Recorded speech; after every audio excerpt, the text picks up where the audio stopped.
క్రీస్తునందు ప్రియ దేవుని బిడ్డలారా, ప్రభు మీకందరికి కూడా వందనాలు. ఈనాటి మన ఆత్మీయ సమ్మేళనంలో దేవుడు మనకిచ్చిన ఈ గొప్ప తరుణాన్ని మనం సద్వినియోగం చేసుకున్నాం. మనము తిమోతి మొదటి పత్రికలో దైవభక్తిని గురించిన విషయాల్ని మనం ధ్యానం చేస్తున్నాం. ఈ గైడెన్స్ అండ్ కౌన్సిలింగ్లో మనము వచ్చాం. వ్యక్తిగతమైన కౌన్సిలింగ్, మరి సంఘపరమైన కౌన్సిలింగ్, పాస్టోరియల్ కౌన్సిలింగ్ విషయాల్ని మనం ధ్యానం చేస్తూ వస్తున్నాం. తిమోతి ఒక మంచి శిష్యుడిగా, ఒక దైవజనుడిగా, తిమోతి ఒక సంఘ కాపరిగా కూడా, తిమోతి దేవుని ద్వారా ఎన్నిక చేయబడి బలపరచబడి పౌలుకు ప్రియ శిష్యుడిగా తాను ఉన్నాడు. తిమోతికి రాసిన మొదటి పత్రికలో మనము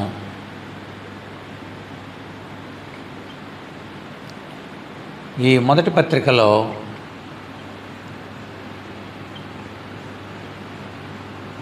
ఇందులో దైవభక్తిని గురించిన విషయాల్ని మనము ధ్యానం చేస్తూ ఉన్నాం.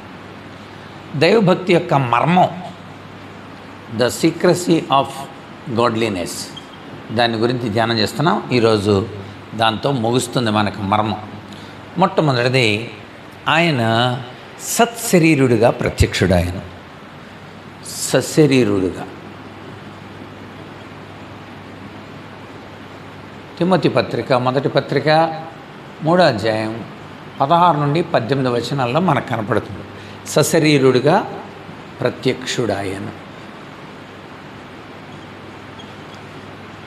ఈ విషయాలు మనం ఆలోచించాం. ఇన్కర్నేషన్, కార్నే అంటే సశరీరుడిగా శరీరాన్ని ధరించుకొని ఆయన ఈ లోకానికి వచ్చాడు.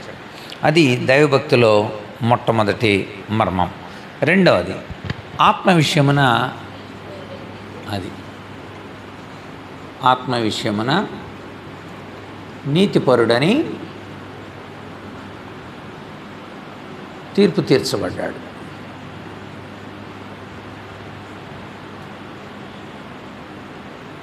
ఈ విషయాలు కూడా మనం చూసాం.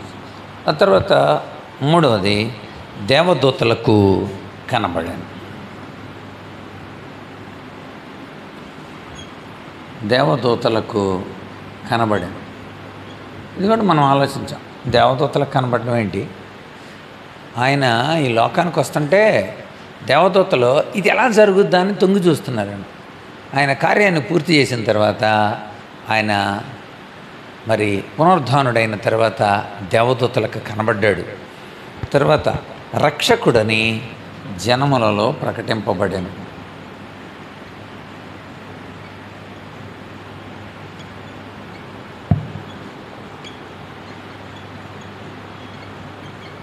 రక్షకుడని జనములలో ప్రకటింపబడ్డాడు.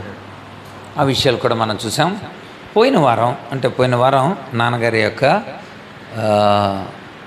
స్తుతి కూడిక పుట్టినరోజు సందర్భంగా దైవజనుల సమాహారంలో మనం ఉన్నాము. అందుచేత మనము పాలు పొందలేదు ఈ విషయంలో. ఇక అంతకంటే ముందు వారం మనం ధ్యానం చేశాం. లోకమందు నమ్మబడాను.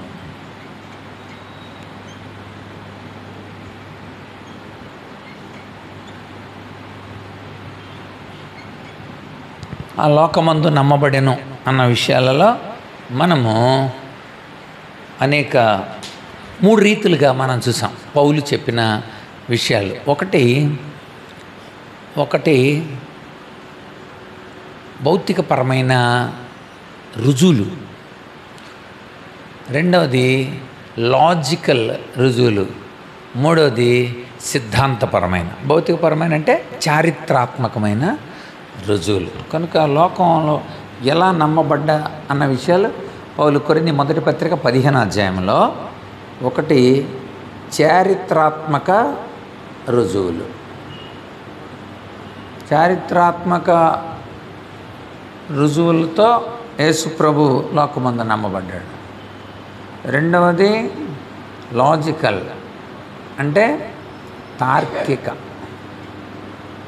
తార్కిక విధాన చర్చను బట్టి రుజువులు.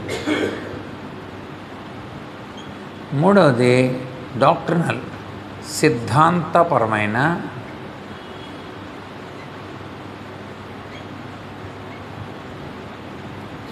రుజువు. ఆ 3 రుజువులు మనం కొరింథీ మొదటి పత్రిక 15వ అధ్యాయంలో ధ్యానం చేసాం.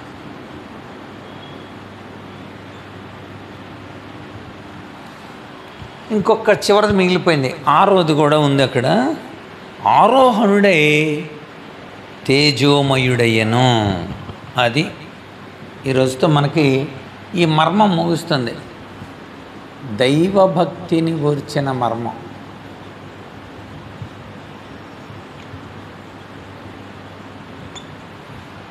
దైవభక్తిని గూర్చిన మర్మం ఇది. కనుక దైవభక్తి అంటే ఏంటి? మనం భక్తి అంటే దేవుని లక్షణం, దేవుని లక్షణాలు దైవభక్తి అంటే ఆ దైవ లక్షణాలని మనం చూపించడమే దైవభక్తి అంటే. దేశభక్తి అంటే అర్థం ఏంటి? దేశం యొక్క విలువల్ని మనం లక్షణాలుగా చూపించడం అని అర్థం. భక్తి అంటే లక్షణాలని అర్థం. కనుక భక్తి అంటే లక్షణాలంటే, దైవ లక్షణాలంటే దేవుని యొక్క దైవభక్తి అంటే దేవుని లక్షణాలతో మనం ఉంటే అది దైవభక్తి. దేవుడి లక్షణాలు ఎలా చూపించాలి? ఆయన ఎలాంటి లక్షణాలు కలిగి ఉన్నాడో చెప్పాలి. సశరీరుడిగా ప్రత్యక్షుడయ్యాడు, ఆత్మీయుల నీతిపూర్ణం తీర్చబడ్డాడు, దేవదూతలకు కనబడ్డాడు, రక్షకుడని ప్రకటింపబడ్డాడు, లోకమందు నమ్మబడ్డాడు, చనిపోయాడు, ఆయన దేవుడిగా ఆయన నిరూపించబడ్డాడు. ఇక లాస్ట్ది అక్కడేముంది? ఆరోహణుడై తేజోమయుడైను. ఆరోహణుడై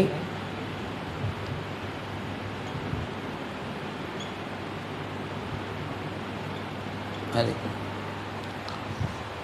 ఇది ఇప్పుడు మనం చూడాలి. యేసు ప్రభు ఆరోహణుడై తేజోమయుడయ్యాడు. అదే ఆయన ఆరోహణమైన విషయాన్ని మనం చూద్దాం. మనం లేఖనాల్ని మనం పరిశీలన చేస్తే లూకాసు వార్త 24వ అధ్యాయం, లూకాసు వార్త 24వ అధ్యాయం 51వ వచనం చూడండి. వారిని ఆశీర్వదించుచుండగా ఆయన వారిలో నుండి ప్రత్యేకింపబడి పరలోకమునకు ఆరోహణుడయ్యను. లూకాసు వార్త 24:51.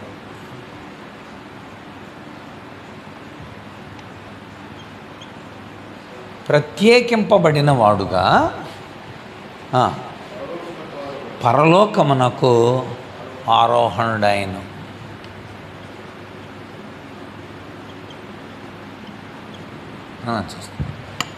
కనుక ఆరోహణుడయ్యాడు. ఆ రుజువుల్ని మనము ఇక్కడ చూస్తున్నాం.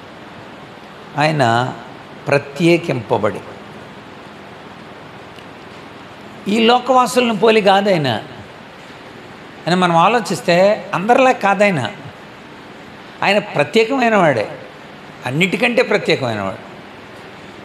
అందుచేత ఆకాశ మండలం కంటే మిక్కిలి హెచ్చైన ప్రత్యేకింపబడినవాడు ఆయన. లూకా ఎలా రాశాడు? అపోస్తుల కార్యాల్లో ఆయన ఆరోహణమైన తీరుని లూకా ఏం రాశాడో చూద్దాం. అపోస్తుల కార్యాల్లో ఎలా రాశాడో చూద్దాం. మొట్టమొదటి అధ్యాయం 9వ వచనం. అపోస్తుల కార్యాల్లో 1:9. చూస్తుండగా ఆరోహణుడైన కన్నులకు మేఘము ఆయనను, అది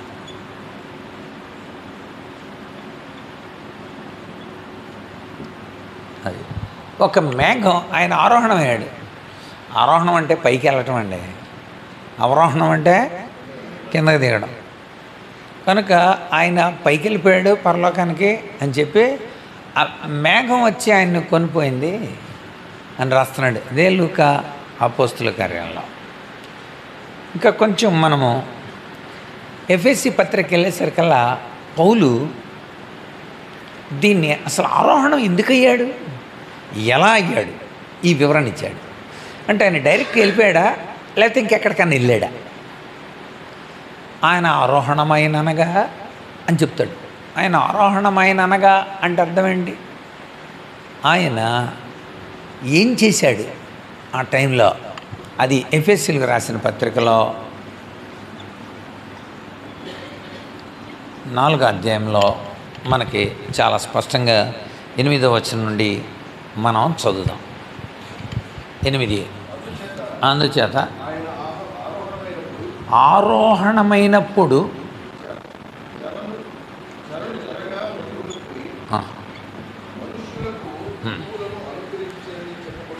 అది అక్కడ రాయబడి అనమాట.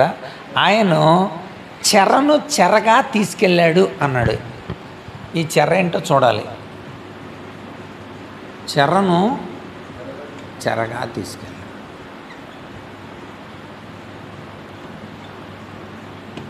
దీని క్లారిటీ ఒకసారి చెప్తాను జాగ్రత్తగా. ఆ రోజుల్లో భూమికి క్రింది భాగంలో 2 భాగాలు, ఒకటి ఉత్తరించు స్థలము లేక షియోల్ అంటారు.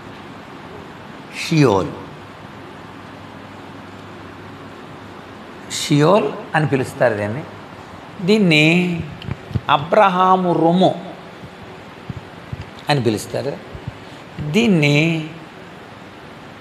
పరిశుద్ధుల పాత నిబంధన భక్తుల విశ్రాంతి స్థలం. This is Sheol. యేసు ప్రభుకు ముందున్న వారందరూ కూడా ఈ ప్రాంతంలో ఉన్నారు. సరే, నమ్మని వాళ్ళు ఇక్కడున్నారు.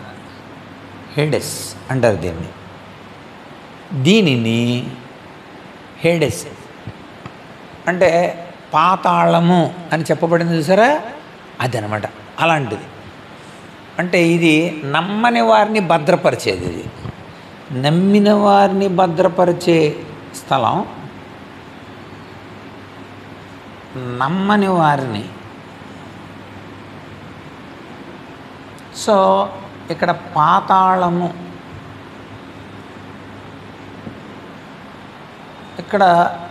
ఇక్కడ కూడా ఏడ్పు ఉంది, బాధ ఉంది.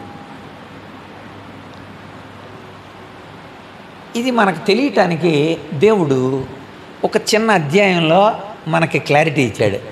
ధనవంతుడు లాజరు, ఇక్కడ లాజరు, ఇక్కడ ధనవంతుడు ఉన్నాడు. అక్కడోళ్ళు ఇక్కడికి, ఇక్కడోళ్ళు అక్కడికి వెళ్ళటం కుదరనైనా మధ్యలో గల్ఫ్ ఉందన్నాడు. గల్ఫ్ అక్కడ రాయబడి ఉంటుంది.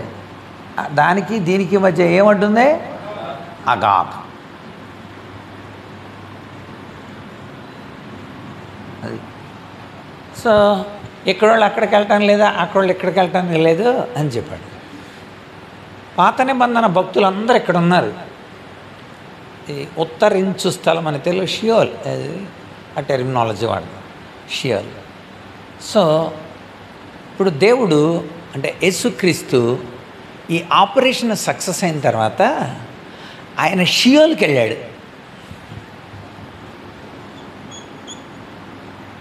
ఆయన ఆరోహణమైన అనగా చెరను చెరగా తీసుకెళ్ళాడు అనగా తర్వాత వచ్చిన చదవాలి. ఇప్పుడు ఎఫెసీ పత్రికలో తర్వాత వచ్చిన అక్కడే ఎఫెసీ పత్రిక అనగా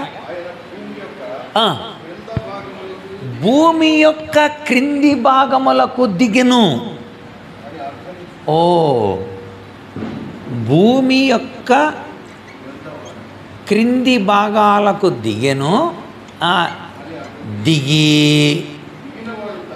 అది తానే సమస్తాన్ని లోపరుచుకున్నవాడుగా, శక్తిమంతుడుగా, సంపూర్ణుడుగా ఈ చెరను చెరగా తీసుకెళ్ళాడు.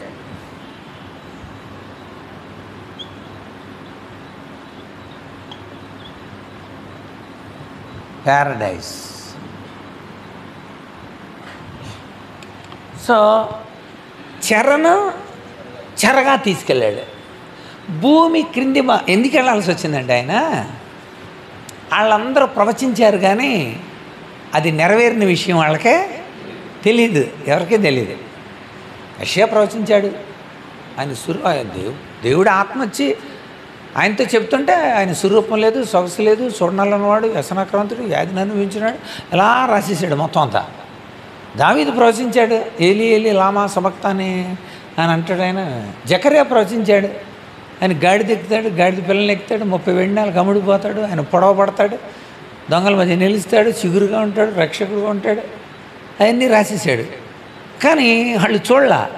మీకా ప్రవచించాడు, ఆయన బెత్లెహేములో నుండి వస్తాడు, ఆయన కాపరికి వస్తాడు, ఆయన తల మీద కొడతారు కనుక గొర్రెలు ఇవన్నీ రాశారు వాళ్ళు. కానీ వాళ్ళు చూడలా, వాళ్ళకి తెలియదు. యేసుప్రభు వస్తాడు దానియేలు రాశాడు, అభిషిక్తుడు రాస్తాడు, 70 వారాల ప్రవచనం రాశాడు. ఆయన వస్తాడు, ఇది ఇలాంటివి చేస్తాడు, పరిశుద్ధ స్థలాన్ని అపవిత్రమైన దాన్ని పరిశుద్ధపరుస్తాడు, నలిగిన వాడిని ఇలా అందరూ కూడా ఆదరిస్తాడు, విమోచిస్తాడు. ఇవన్నీ భక్తులందరూ, యోబు కూడా రాసేసాడు, నేను సజీవుడిగా చూస్తాను ఆయన్ని, నా రక్షకుడు సజీవుడు, ఆయన ఈ చర్మంతోనే చూస్తానని ఆశించాడు. మళ్ళీ ఆ కింద అంటాడు, చర్మం లేకుండా చూస్తానేమో అంటే చచ్చిపోతానేమో. అప్పటికి నిజంగా చచ్చిపోయాడు యోబు. వీళ్ళు భక్తులందరూ కూడా ప్రవచించారు ఆయన మరణాన్ని గురించి ప్రవచించారు, కానీ ఆయన మరణాన్ని వాళ్ళు చూడలేదు. సిలువను గురించి ప్రకటించారు, అది ఎప్పుడు జరుగుద్దా అని ఎదురు చూసి చచ్చిపోయారంట. పేతురు రాశాడు అది. చూడండి, పేతురు రాసిన మొదటి పత్రిక. పాపం వాళ్ళు అంతా ప్రవచించారు, ఆ కాలాల గురించి వాళ్ళు ఎంతో రీసెర్చ్ చేశారంట వాళ్ళంతా ఎప్పుడు జరుగుద్ది, కానీ తెలియలేదు వాళ్ళకి. చూడండి, మొదటి అధ్యాయం 10 నుండి. మీ కలుగు కృపను గురించి అంటే రక్షణ ద్వారా వచ్చే కృపను గురించి చదవండి. ప్రవచించిన ప్రవక్తలు పరిశీలిస్తూ తమ యందున్న క్రీస్తు ఆత్మ క్రీస్తు విషయమైన శ్రమలను గురించి, వాటి తర్వాత కలగబోయే మహిమలను గురించి సాక్ష్యం ఇచ్చినప్పుడు ఆ ఆత్మ ఏ కాలాన్ని ఎట్టి కాలాన్ని సూచించు వచ్చిందో అని విచారించి పరిశోధించారు. ఈ లోపల జీవితకాలం అయిపోయింది, చచ్చిపోయారు.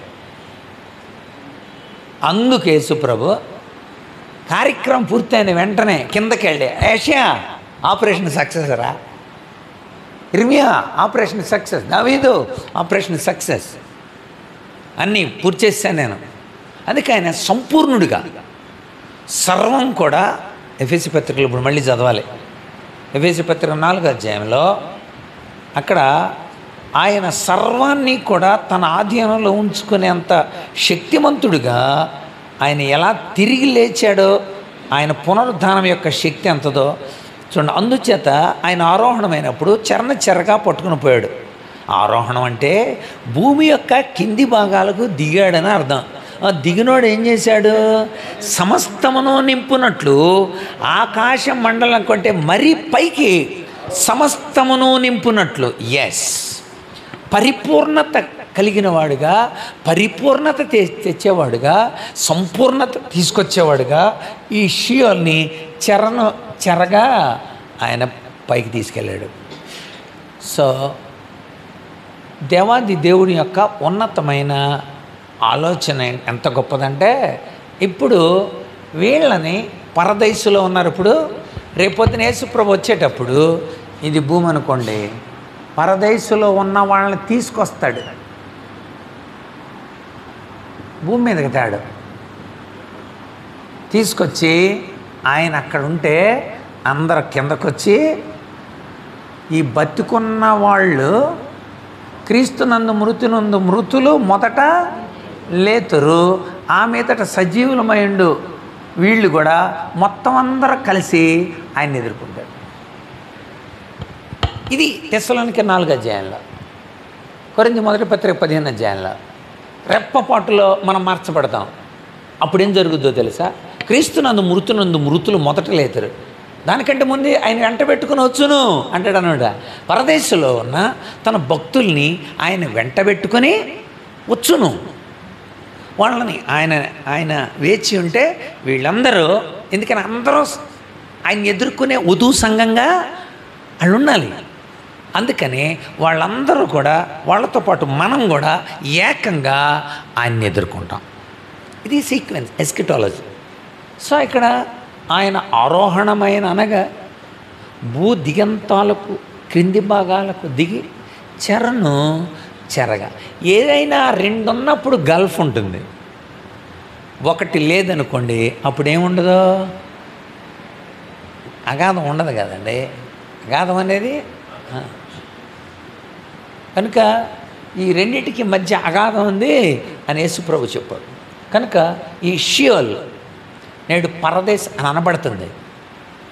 మన తర్జుమాల్లో ఈ కొన్ని హేడెస్ దగ్గర రకరకాలైన అంటే కొంచెం మార్పుల్లో పదాలు ఇంగ్లీష్ పదాలు లేకపోతే మూల పదాలు ఒకేలా ఉన్నాయి, కానీ తెలుగులో తర్జుమా చేసేటప్పుడు మన భక్తులు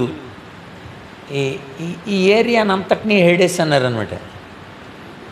పాతాళమున నీ ప్రాణాన్ని విడిచిపెట్టడు. పాతాళం ఎందుకు విడిచిపెడతాడు? అది అక్కడికి ఎందుకు విడిచిపెడతాడు అంటే ఈ ఏరియాని అంతటినీ పాతాళం అని కొంతమంది అలా తర్జుమా చేశారు. అలా ఆ భావంతో కొంతమంది ట్రాన్స్లేట్ చేశారు. బైబిల్లో పెర్ఫెక్ట్గా ఉంది. కనుక దేవుడు ఎప్పుడు కూడా నమ్మని వారి కోసం ఈ విషయాన్ని చాలా స్పష్టంగా మనకు కనపడింది. పాతాళములో బాధపడుచు కదా, దానికి సంపూర్ణమైన మనకు రుజువు లూకా సువార్త 16వ అధ్యాయంలో మనకి యేసు ప్రభు చెప్పింది. మోషే కాలంలో జరిగిన ఒక సంఘటన అందుకు మనకి రుజువు. కనుక లూకా సువార్త 16వ అధ్యాయంలో మనకున్న మాట అది. ఇంకా ఎక్కడి నుండి 19 నుండి 31 వరకు రాసుకోవాలి. 19 నుండి కనుక ఆరోహణుడయ్యాడు. దీనికి ముందు జరిగింది ఏంటంటే పునరుద్ధానం. చెప్పండి ఏంటదే? పునరుద్ధానం. కనుక పునరుద్ధానుడై ఆరోహణుడయ్యాడు. ఆరోహణం అయినప్పుడు జరిగిన విషయాలే. కనుక యేసు ప్రభు తిరిగి లేచాడు. తిరిగి లేచిన తర్వాత తిరిగి లేచిన దానికి ఆరోహణానికి మధ్యలో ఎన్ని రోజులు ఉంది? 40 రోజులు. కరెక్ట్. అంటే ఆయన తిరిగి లేచి 40 రోజులు తన బిడ్డలకి అన్ని విషయాలకి రుజువులు ఇచ్చాడు, సాక్ష్యాలు ఇచ్చాడు.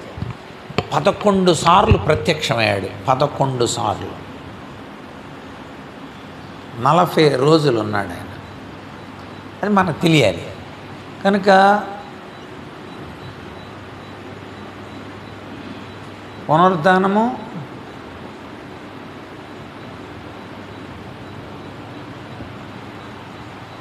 కనుక ఇక్కడ గమనించాలి. ఆయన ఆరోహణమైననగా ఇక్కడ యేసు ప్రభు తిరిగి లేచాడు అనేది ఒక సత్యం. ఆరోహణమయ్యాడనేది కూడా సత్యమే. ఆయన తన్ను తాను రుజువు చేసుకున్న విషయం అపోస్తుల కార్యాలు 1వ అధ్యాయం 3వ వచనంలో మనకు కనబడుతుంది. అపోస్తుల కార్యాలు 1:3. ఇది ఆయన ఆరోహణమైననగా ఆయన ఆరోహణ యొక్క ప్రముఖమైన విషయాల్ని ఆయన శ్రమపడిన తర్వాత అగపడచ్చు, బోధించుచు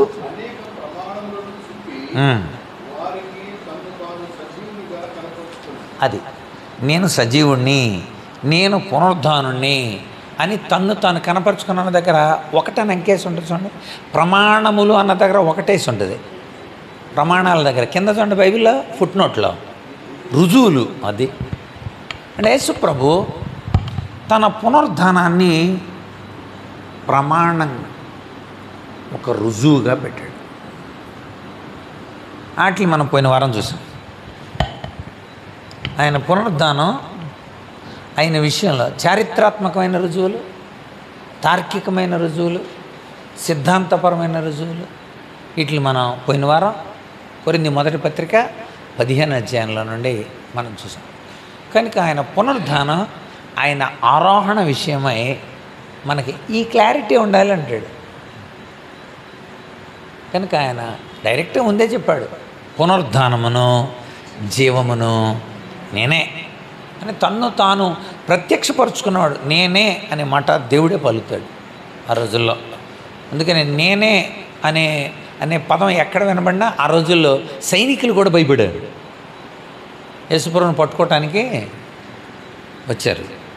అందరూ ఒకే రంగులో ఉన్నారు, అందరూ ఒకే రకమైన గంగీలు వేసుకొని ఉన్నారు. ఎవరిని ఎత్తుతున్నారు మీరు అని అడిగాడు యేసుప్రభు. నజరేయుడైన యేసుని అన్నాడు ఆయన. వెంటనే వాళ్ళు అన్నారు, ఎవరిని ఎత్తుతున్నారు? నజరేయుడైన యేసుని అని వాళ్ళు చెప్పారు సైనికులు. అప్పుడు యేసుప్రభు నేనే అన్నాడు. నేనే అనే పదం చెప్పిన వెంటనే అక్కడ ఉంటుంది సైనికులు బోర్ల పడింది. ఎందుకు పడ్డారు? నేనే అంటే దేవుడే ఆ పదం వాడేది. అయ్యి బాబు ఈయన దేవుడా, బోర్ల పడ్డా, దేవుడిని పట్టుకోవటానికి వచ్చాము మనం. కనుక నేనే అని తను, నేనే మార్గం, నేనే సత్యం, నేనే జీవం, నేనే ద్వారం, నేనే ఆల్ఫా, నేనే ఒమే, అన్నీ తన్ను తాను ప్రత్యక్షపరచుకోవటానికి దేవుడు వాడే పదం నేనే అనే పదం. కనుక ఆయన పునరుద్ధానం అంత గొప్పది, ఆయన ఆరోహణ అంత గొప్పది. ఒకసారి కీర్తన గ్రంథంలో నుండి ఒక మాట చూద్దాం. 49వ కీర్తన, 49వ కీర్తన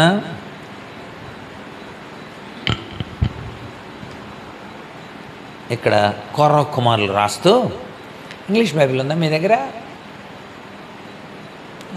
చూడండి ఒకసారి మీ సెల్లో కానీ. కీర్తనలు 49:15 చదవండి.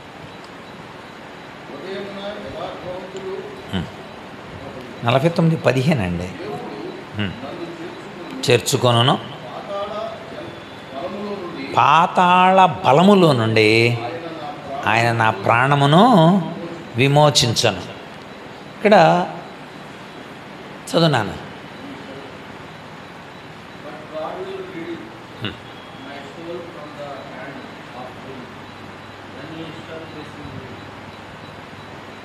మళ్ళీ చదువు.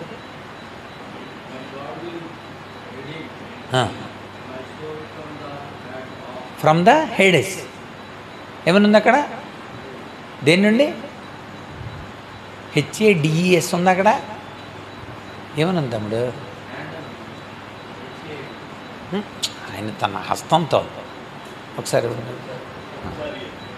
తమ్ముడు నువ్వు చదవమ్మా. బంగారం ఇంకొక వెర్షన్ చదువు. ఇదిటి పర్వాలేదు, ఇటీ అని ఇదిటి ఇంకొక వెర్షన్ చదువు.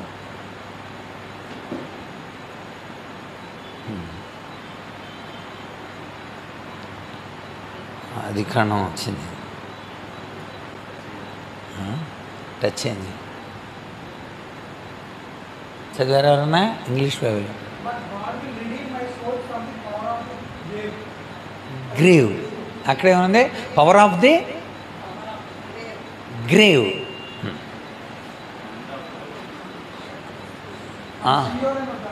ఎస్, అది సరే. ఇక్కడ తెలుగులో ఏమనుంది? ట్రాన్స్లేషన్లో ఏమనుంది? ఇక్కడ పాతాళం అని ఉంది. అక్కడేమనుంది? షియోల్. అది పునరుద్ధానం.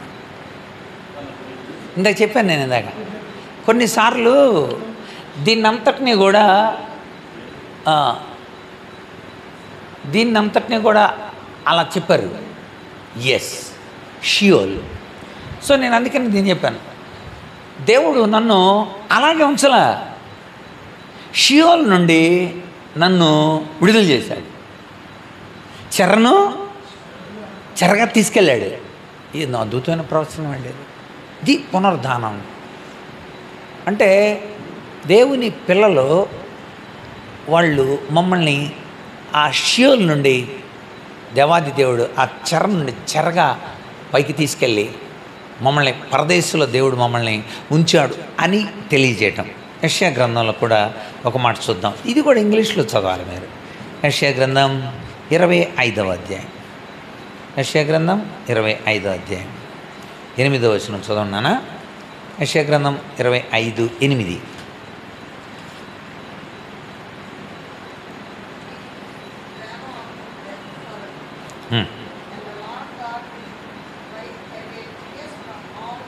చూసారా? మరెన్నడూ ఉండకుండా ఆయన మరణమును మింగివేశాడు. ప్రభువైన యెహోవా ప్రతి వాని ముఖం మీద బాష్ప బిందువును తుడిచివేయను, మరణము ఇక ఉండదు అన్నాడు. మనం యోహాను సువార్త 11వ అధ్యాయంలో ఏం చదువుతాం? నీ తమ్ముడు నిద్రించుచున్నాడే కానీ చనిపోలేదు, నిద్రించుచున్నాడే కానీ చనిపోలేదు. అంటే మరణము ఇక ఉండదు. దేవుడు ముందుగానే చెప్తున్నాడు మరణం ఇక ఉండదు. అంటే పాతాళ బలాన్ని దేవుని పిల్లలకు ఈనాడు లేకుండా చేయడానికి కోసం ఆయన మరణించాడు. అందుకని హెబ్రీ పత్రిక 2వ అధ్యాయం 14-15 వచనాల్లో, హెబ్రీ పత్రిక 2వ అధ్యాయం 14-15, కాబట్టి ఆ పిల్లలు రక్త మాంసములు కలవారైనందున ఆ ప్రకారమే మరణము యొక్క బలము గలవానిని, అనగా అపవాదిని మరణము ద్వారా నశింపజేయుటకును, జీవితకాలమంతయు మరణ భయము చేత దాస్యమునకు లోబడిన వారిని విడిపించుటకు ఆయన కూడా రక్తమాంసములలో పాలివాడే. సరే, ఎంత చక్కగా రాశాడు. అంటే అర్థం ఏంటి? దేవుడు పునరుద్ధాన శక్తి ద్వారా మరణ భయం తీసేశాడు. దేవుడు తిరిగి లేచిన దగ్గర నుండి దేవుని పిల్లలకి ఇక మరణ భయం లేదు. ఇది మనం నేర్చుకునే సత్యం. ఆయన పునరుద్ధానం మనకి మరణ భయాన్ని తీసేసింది. ఎందుకని? ఓ మరణమా నీ విజయం ఎక్కడా? ఓ మరణమా నీ ముళ్ళు ఎక్కడా? మరణపు ముళ్ళు పాపం, దానికున్న బలం ధర్మశాస్త్రం. కనుక యేసుక్రీస్తు ద్వారా మనకు విజయము అనుగ్రహించుచున్న దేవునికి స్తోత్రము కలుగునుగాక. అది కొరింథీ మొదటి పత్రిక 15వ అధ్యాయం 57-58 వచనాలు. కొరింథీ మొదటి పత్రిక 15వ అధ్యాయం 57-58. ఎందుకంటే ఆ బలాన్ని నుండి మనకు విడుదల ఇవ్వడం వలన మనం మరణం అంటే భయపడకుండా మరణాన్ని నిద్రగా చేసి మరణం యొక్క శక్తిని ఆయన విరిచేసి సాతాన్ని కాళ్ళ కింద చితక తొక్కిస్తానన్నాడు. అంచేత మనం ఇక భయపడాల్సిన అవసరం లేదు. అంచేత పునరుద్ధానం మనకి మరణ భయం లేకుండా చేసింది. పునరుద్ధానం మనకి నిద్రగా తలంపబడింది. నిద్ర. అందుకనే తెస్సలోనిక 4:13 ఏమంటాడు? నిద్రించుచున్న వారి గురించి మీరు దుఃఖపడాల్సిన అవసరం లేదు. ఎందుకంటే దేవుడు వాళ్ళని షియోల్లో ఆయన ఇప్పుడు ఉన్న వాళ్ళందరూ పరదేశకి వెళ్తున్నారు. సో ఆ పరదేశం నుండి ఆయన తీసుకొస్తాడుగా. క్రీస్తునందుండి ఒకళ్ళు చచ్చిపోయింటే వాళ్ళు తిరిగి లేస్తారుగా. బతుకున్న మనం మార్పు చెందుతున్నాముగా అని చెప్పడానికి నిద్రించుచున్నవారు అన్నాడు అక్కడ తెస్సలోనిక 4:13. అంటే మరణ భయం తీసేసి మరణాన్ని మనకి నిద్రగా చేసి మనకు జయం ఇచ్చాడు అన్నమాట. సరే, ఆయన పునరుద్ధాన బలం ఎంత గొప్పదో. చేత పునరుద్ధానం మనకి పౌలు అందుకే అంటాడు, ఆయన పునరుద్ధానాన్ని ఎరుగు నిమిత్తము, ఆ పునరుద్ధాన బలం ఎరుగు నిమిత్తం. అంటే ఎంతటి బలం అంటే ఆ బలం మరణాన్ని జయించగలిగిన బలం కదా. ఫిలిప్పీ పత్రిక 3వ అధ్యాయం, ఫిలిప్పీ పత్రిక 3వ అధ్యాయంలో చూడండి, అక్కడ 9వ వచనం. క్రీస్తును సంపాదించుకొని ధర్మశాస్త్ర మూలమైన నా నీతిని కాక క్రీస్తునందలి విశ్వాసం వలన నీతి, అనగా విశ్వాసాన్ని బట్టి దేవుడు అనుగ్రహించు నీతి కలవాడినే ఆయన ఎందు అగపడి నిమిత్తం. 10వ వచనం. ఏ విధం చేతలోనైనా నాకు మృతుల్లో నుండి పునరుద్ధానం కలగవలనని ఆయన మరణ విషయంలో సమాన అనుభవం కలిగిన వాడినై ఆయనను ఆయన పునరుద్ధాన బలాన్ని ఎరుగు నిమిత్తం సమస్తాన్ని వెంటతో నష్టంగా ఎంచుకున్నాను. నేను ఏ బలం తెలుసుకోవడానికి? పునరుద్ధాన బలం తెలుసు. అంటే ఆయన పునరుద్ధాన బలం ఎంత గొప్పదే! మరణాన్ని జయించింది పునరుద్ధాన బలం. అంటే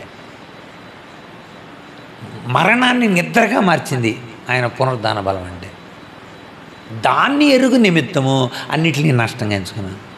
ఆయన అలా తిరిగి లేవబట్టే ఆయన పేరు అన్ని నామాల కంటే అత్యున్నతంగా మారింది. తెలుసు అసలు ఆ పునరుద్ధానం యొక్క శక్తిని బట్టే యేసు ప్రభు సుప్రీంగా ఆయన ఈరోజు మనకు ఆరాధికుడయ్యాడు. ఎఫెసీ పత్రిక ఇది మనం చెప్పాలి లోకానికి. మనం ఎఫెసీ పత్రిక మొట్టమొదటి అధ్యాయం చూడండి, అక్కడ రాయబడింది 20-21 వచనాలు కలిసి ఉన్నాయి. ఆయన బలాతిశయం చేత క్రీస్తులో నుండి లేపి సమస్తమైన ఆధిపత్యం కంటే, అధికారం కంటే, శక్తి కంటే, ప్రభుత్వం కంటే ఈ యుగమునందు మాత్రమే కాక రాబో యుగమునందు కూడా పేరు పొందిన ప్రతి నామము కంటే హెచ్చుగా పరలోకమందు ఆయన తన కుడిపార్శ్వన అత్యున్నతమైన నామంగా యేసయ్య నామం పరిగణించబడింది. కేవలం పునరుద్ధానం అంటే ఆయన పునరుద్ధాన శక్తి ఎంత గొప్పదో మనం ఆలోచించాలి. అత్యున్నతమైన నామం. ఫిలిప్పీ పత్రికలో, ఫిలిప్పీ పత్రిక 2వ అధ్యాయం 9 నుండి పరలోకమందున్న వారిలో కానీ, భూమి మీద ఉన్న వారిలో కానీ, భూమి కింద ఉన్న వారిలో కానీ ప్రతి వాని మోకాలు యేసునామం వంగాలి, ప్రతి నాలుక తండ్రి అయిన దేవుని మహిమార్థమై యేసుక్రీస్తు ప్రభువుని నోటితో ఒప్పుకోవాలి. దేవుడు ఆయన అధికంగా హెచ్చించి అన్ని నామాల కంటే పైన అంత రిక్తుడుగా, అంత దీనుడిగా మరణించి అంత శక్తివంతుడిగా తిరిగి లేచాడు. ఆయన శిలువ మరణ పునరుద్ధానాలు అత్యున్నతమైన ప్రభావం కలిగినోడుగా యేసుప్రభువుని నిరూపించాయి. అందుకని పౌలు పత్రికల్లో చెబుతూ ఆయన పునరుద్ధానం అంత గొప్పది, ఆయన మరణం అంత గొప్పది. అంటే ఆయన మరణ పునరుద్ధానాల వలన ఆయనకి అంత ప్రభావం కలిగిన వాడుగా యేసయ్య అన్నాడు. ఇంకా రోమీలకు రాసిన పత్రిక, అన్ని పత్రికల్లో కూడా పౌలు ఈ విషయాన్ని చూడండి. మొట్టమొదటి అధ్యాయం ప్రారంభమే స్టార్ట్ చేస్తాడు. అక్కడ 2 నుండి 7 వచనాలు కలిసి ఉంటాయి. అయితే కింద నుండి 8వ లైన్ నుండి చూద్దాం. యేసుక్రీస్తు శరీరమును బట్టి దావీదు సంతానముగాను, మృతుల్లో నుండి పునరుద్ధానుడైనందున పరిశుద్ధమైన ఆత్మను బట్టి దేవుని కుమారుడిగా ప్రభావంతో నిరూపింపబడింది. అబ్బా చూసారా, రోమీలకు అదే మాట, ఫిలిప్పీలకు అదే మాట, ఎఫెసీలకు అదే మాట. యేసుప్రభు ప్రభావశీలుడికి ఎలాగయ్యాడు? ఆయన మరణ పునరుద్ధానాలు. అందుకని పౌలు అంటాడు, ఆయన మరణంలో పాలు పొందినట్లుగా, ఆయన పునరుద్ధాన బలం ఎరుగునట్లుగా నేను సమస్తాన్ని వదిలేసుకున్నాను. సుప్రీం పవర్ అన్నమాట. చేత యేసుక్రీస్తు యొక్క చెప్పండి, ఎఫెసీ పత్రిక మొట్టమొదటి అధ్యాయం 20-21, ఫిలిప్పీ పత్రిక 2వ అధ్యాయం 9, తర్వాత రోమాపత్రిక 1వ అధ్యాయం 7 నుండి 9 వచనం. ఈ మూడింట్లో కూడా పునరుద్ధాన ప్రభావశీలుడైన, మరణ పునరుద్ధానాల ద్వారా ప్రభావశీలుడైన క్రీస్తు కనుక అలాంటి పునరుద్ధానుడే ఆరోహణయ్యాడు. అది తెలుసుకోవాలి. కనుక ఆయన ఒక మేఘం కనుగొని, వెరీ గుడ్. ఆయన చూచుచుండగా ఆరోహణ, ఆయన చూచుచుండగా పరలోకానికి, వెరీ గుడ్. అంటే ఎలాంటి ప్రభావశీలుడికి వెళ్ళాడు ఆయన. ఆయన పునరుద్ధానం అంత గొప్పది. ఇది చెప్పండి ప్రజలకి. అది దైవభక్తి అంటే. ఏదో చర్చికి వెళ్ళి కూర్చొని రావటం కాదు దైవభక్తి అంటే. వీటిని వరుసగా 4 వారాలు ధ్యానం చేసాం మనం. వరుసగా ఏంటి దైవభక్తి అంటే? ఏదో ఉంగరాల్లో సిలువ గుర్తు ధరించడం దైవభక్తి అనుకుంటాం. ఏదో మెళ్ళలో ఏదో ఒక సిలువే గుర్తు వేసుకోవటం అనుకుంటాం మనం. కాదు. దైవభక్తిని గురించి వాళ్ళకి చెప్పాలి. ది క్రీస్తు లక్షణమే, దైవ లక్షణమే దైవభక్తి అంటే. త్రెస్కియా అంటే దైవభక్తి. Godliness, correct. గాడ్లీనెస్ అని ఉంటుంది అక్కడ మీరు చదివితే. ఏంటి గాడ్లీనెస్ అంటే? అప్పుడు చెప్పాలి. ఆయన సశరీరుడు, పరిశుద్ధ శరీరంతో వచ్చాడు. ఆయన నీతిపరుడుగా తీర్పు తెచ్చబడ్డాడు. దేవదూతలకు కనబడ్డాడు. రక్షకుడిని జన్మల్లో ప్రకటింపబడ్డాడు. లోకమందు నమ్మబడ్డాడు. ఆరోహణుడే తేజమయ్యాడు. ఇంత గొప్ప పునరుద్ధానం. అందుకని దానియేలు చెప్తాడు. చూడండి ఒకసారి దానియేలు గ్రంథం 2 మాటలు చూపించి ముగించేస్తాను, అయిపోయింది మన సమయం. దానియేలు గ్రంథం 12వ అధ్యాయం 2-3 వచనాలు. దానియేలు గ్రంథం 12వ అధ్యాయం చదువు.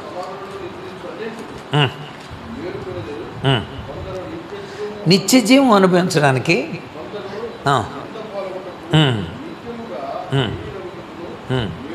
ఇక్కడ 2 విషయాలను చెప్పాడు. మేలుకొని నిద్రించుచు అనేకులు మేలుకొనేదరు, నిత్య జీవం అనిపించి కొందరు నింద పాలగుటకు మేలుకొందరు. దానియేలు ప్రవచనం ఎంత గొప్పదండి. దానియేలు కూడా ఏమంటున్నాడు తెలుసా? మరణించిన వారు అంటలా. సరే, ఎలాంటి గొప్ప ప్రవచనం ఎలా మారద్దండి?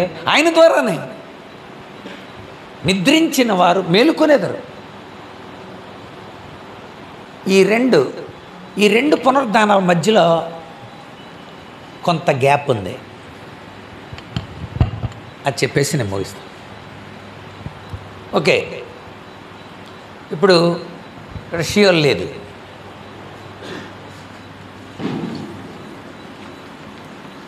ఓకే, వచ్చారు, రేపొద్దున అందరూ వస్తారు. దేవుడు వీళ్ళని తీసుకొని వెంట పెట్టుకొని వెళ్తాడు, పైకి వెళ్తాడు. పరలోకంలో తండ్రి దగ్గర తండ్రికి చూపిస్తాడు. విందు ఏర్పాటు చేయబడుద్ది. ఆ విందులో అందరికీ కిరీటాలు పెడతాడు, వాని క్రియ చొప్పున. అక్కడ నుండి ఇప్పుడు భూమి మీదకి వస్తాడు. చేత ఈ రెప్పపాటులో పైకి ఎగిరిపోయేదాన్ని ర్యాప్చర్ అని, ఆకస్మిక రాక, అందరికీ కనబడేలాగా వచ్చేదాన్ని ప్రత్యక్షత, రివలేషన్ అంటారు. 2 రకాలు అన్నమాట. దేవుని రాకడ 2 రకాలుగా మనకుంటుంది. Okay, note చేశారుగా? యేసుక్రీస్తు 2వ రాకడ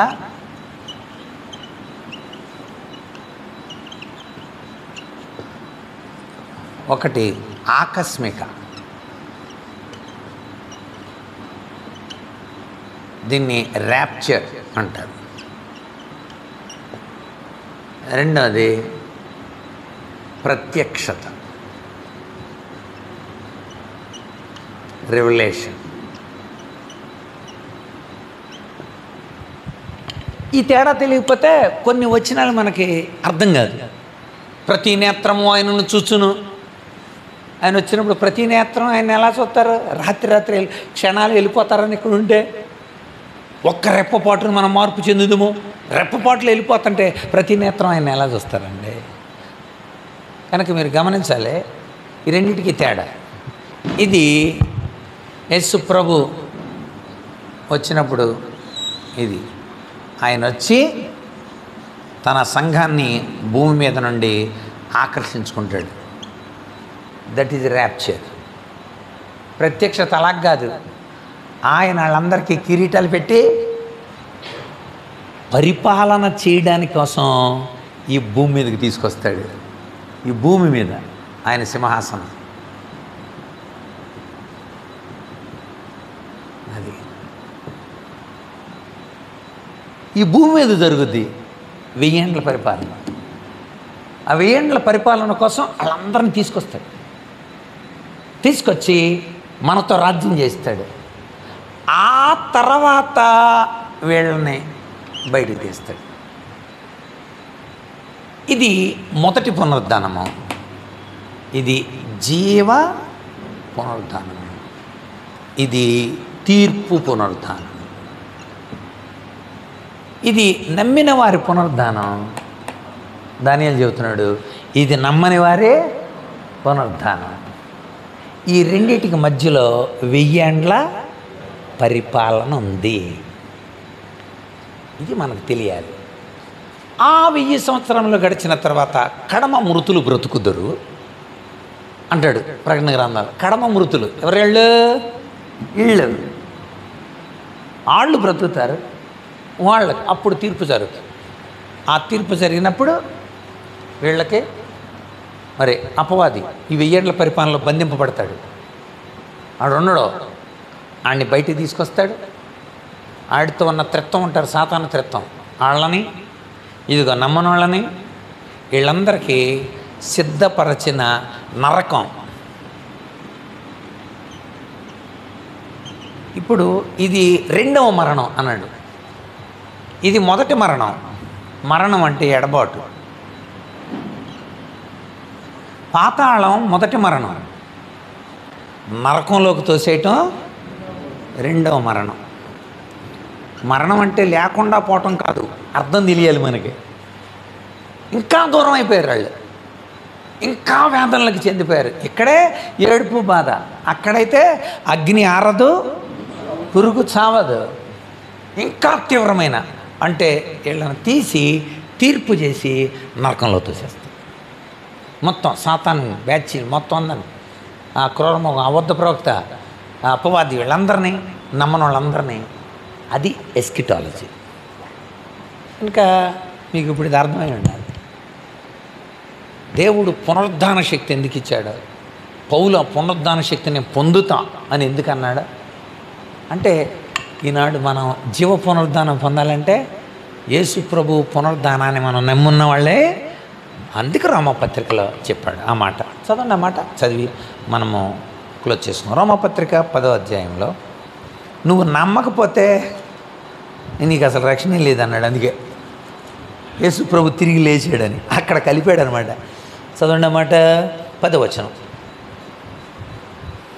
9 నుండి చదవండి. యేసు ప్రభు అని 10:9 నీ నోటితో ఒప్పుకొని దేవుడు ఆయన మృతుల్లో నుండి లేపాడని నీ హృదయంలో విశ్వసిస్తే రక్షింపబడతాడు.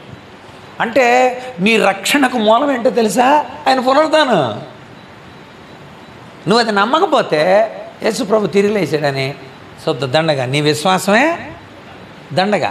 మనం చదివాం, మనం 15-19 కొరింథీ మొదటి పత్రికలో. ఈ జీవితకాలం మట్టుకే మనం విశ్వసించు వారమైతమా? ఈ లోకంలో ఉన్న వాళ్ళందరికంటే దౌర్భాగ్యులు. అంటే సత్యదాకే బతకడం కాదు, సచ్చిన తర్వాత కూడా బతుకుతాం. మనకు అద్భుతమైన పునరుద్ధానం ఉంది. యేసయ్య పునరుద్ధానుడు అని నమ్మకపోతే అసలు నీకు రక్షణే. అందుకని పునరుద్ధానాన్ని రక్షణలో పెట్టాడు. అందుచేత బలమైంది మన రక్షణ. పునరుద్ధానుడని యేసు ప్రభు మీద ఆధారపడాడు. అందుచేత అక్కడ అంటాడు 15వ అధ్యాయంలో, అక్కడ చెబుతాడు, మీరు కనుక దీన్ని క్రీస్తు లేపబడగా ఉండకపోతే మన విశ్వాసం, మన ప్రకటన వ్యర్థం. మనం ఇంకా పాపంలోనే ఉన్నాము. చూసారు ఎంత చక్కగా చెప్పాడు. గుర్తుపెట్టుకోండి, అంత అద్భుతమైన పునరుద్ధానం. కనుక మనం సీక్రెసీ ఆఫ్ గాడ్లీనెస్ని మనం తెలుసుకున్నాం. మరిన్ని విషయాలు ఇక ముగింపులో మనము మరిన్ని విషయాలు వచ్చే వారం మనం తెలుసుకుందాం. వచ్చే వారంతో ఈ కౌన్సిలింగ్లోని చివరి అంకం ముగుస్తుంది. తర్వాత మనం లాస్ట్ ద ప్రిన్సిపల్ ఆఫ్ రిజల్ట్లోకి వెళ్ళిపోతాం. Principle of motivation, principle of concentration, principle of guidance and counselling, the last one principle of result. ఫలితాలు ఎలా చూస్తాం? అన్నిటిలో ఫలిత కేంద్రితంగా ఎలా పనిచేస్తాం అది మనం. సో లెర్నింగ్లో ఈ 4 ప్రధానమైనవి అనమాట. లెర్నింగ్ ఎవరు నేర్చుకున్నా ఈ 4 ప్రధానమైనవి. 2వ సంవత్సరంలోకి వస్తున్నాం 4 ప్రిన్సిపల్స్ చెప్పడానికి. కనుక గుర్తుపెట్టుకోండి, ప్రిన్సిపల్ ఆఫ్ మోటివేషన్, ప్రేరణకు గురవ్వాలి. ప్రిన్సిపల్ ఆఫ్ కాన్సన్ట్రేషన్, ప్రేరణకు గురైనడు వచ్చి ఏకాగ్రత సలపాలి. ఏకాగ్రత సరిపితేనే సరిపోదు, నేర్చుకుంటావు. తర్వాత ప్రిన్సిపల్ ఆఫ్ గైడెన్స్, ఎలా చేయాలన్నా మార్గదర్శకత్వం తీసుకోవాలి. The last one the principle of result, ఫలితాలు చూపించాలి మీరు కూడా. అందులోకి మనం వెళ్ళిపోతున్నాం. వచ్చే వారంతో మనకి గైడెన్స్ అండ్ కౌన్సిలింగ్ పూర్తవుతుంది. దేవుడు ఈ మాటలు మన వినికిడిలో దీవించునుగాక. ఆమేన్. ప్రార్థన చేద్దాం. తమ్ముడు మంగారావు చిన్న ప్రార్థన చేయనా?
మన తండ్రి అయిన దేవుని ప్రేమ, కుమారుడైన యేసుక్రీస్తు కృప, పరిశుద్ధాత్మేందుల అన్యోన్య సహవాసం చేరిన మనకు, ఈ దినం రాలేని బిడ్డలకు, లోకంలో ఆయన కోసం ఎదురు చూస్తూ ఆయన పునరుద్ధాన బలంతో గొప్ప కార్యాలను చేస్తూ ఆయన సన్నిధానంలో అనేక మందికి స్వార్థ ప్రకటిస్తున్న ఆయన జనాంగానికి అంతటికీ మనకు సదాకాలం తోడేండును గాక.